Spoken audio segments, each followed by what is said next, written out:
वाचवू शकतो असं कधी विचारही आपण आणू शकत नाही अध्यक्ष महाराज. एवढी हिंमत कशी वाढली?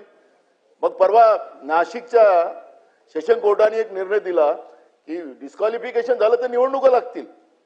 म्हणजे काय? मग आता आपल्या राज्यामध्ये पोलीस भरती करतो अध्यक्ष महाराज आपण, आणि चोऱ्या होतात तर पोलीस भरती करायची गरज काय? गरजच नाही, चोऱ्या होतात ना अशाही. मग पैसे वाचवायची भूमिका घेत असतील, आखरी या राज्यात चाललं काय? आम्हाला उत्तर पाहिजे अध्यक्ष महाराज. आम्ही फार संभ्रमात आहोत आणि तुम्ही आम्हाला न्याय देऊ शकता अध्यक्ष महाराज. मला माहिती आहे, आमची आपली परंपरा माहिती आहे, प्रथा माहिती आहे. न्यायालयाच्या बाबत आम्हाला बोलायचं काही अधिकार नाही अध्यक्ष महाराज या ठिकाणी. पण जे महाराष्ट्रात चाललेलं आहे ते काही बरोबर चाललं नाही. महाराष्ट्र कुठं नेऊन ठेवला अशी परिस्थिती आज महाराष्ट्रात झालेली आहे अध्यक्ष महाराज. आणि म्हणून पुण्यात घडलेली घटना अध्यक्ष महाराज ही पालकमंत्री बसलेले अध्यक्ष महाराज त्या ठिकाणी. आरोपीची एवढी हिंमत कशी वाढली या महाराष्ट्रात याचं उत्तर पाहिजे अध्यक्ष महाराज आम्हाला. देतो ना, रुलिंग देतो बस. द्या. नाही, सर्वप्रथम नानाभाऊंनी इकडे पॉइंट ऑफ ऑर्डरच्या माध्यमातून काही माहिती दिली.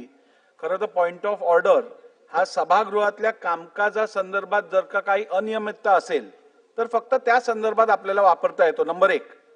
त्यामुळे तुमचा पहिला प्रश्न कामकाजाविषयी जो होता त्या संदर्भात उद्या मंगळवार आहे, आपण विरोधकांच्या प्रस्तावावरती चर्चा घेणार आहोत.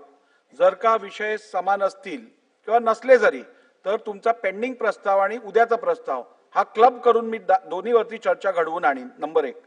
नंबर 2, तरीही पॉइंट ऑफ ऑर्डरच्या माध्यमातून आपण सभागृहाच्या कामकाजाच्या बाहेरील जरी माहिती या सभागृहाला देऊन त्या संदर्भात शासनाकडनं कारवाईची मागणी केली असेल तर आपण मांडलेली बाजू, आपण दिलेली माहिती ही अत्यंत गंभीर आहे. न्यायालयाच्या निकालाची जर का खोटी प्रत वापरून त्याचा वापर केला जात असेल तर ती अत्यंत गंभीर बाब आहे.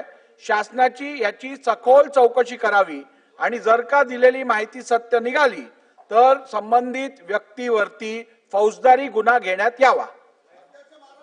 अजिबात नाही. उत्तर घ्या.